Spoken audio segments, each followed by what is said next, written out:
శ్వేత దగ్గరికి వస్తాడు రాజ్.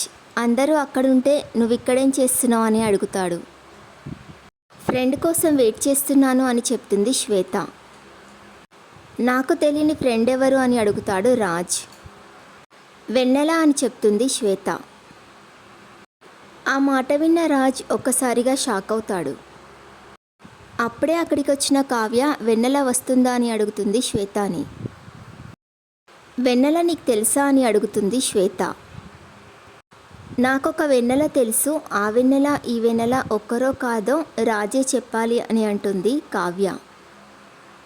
వెన్నెల ఇక్కడికి వస్తే నిజం బయటపడిపోతుంది, ఇప్పుడు ఎలా ఆపాలి అని అనుకుంటూ ఉంటాడు రాజ్. అప్పుడే అక్కడికి వస్తుంది వెన్నెల. అదిగో వెన్నెల వచ్చేసింది అని అంటుంది శ్వేత.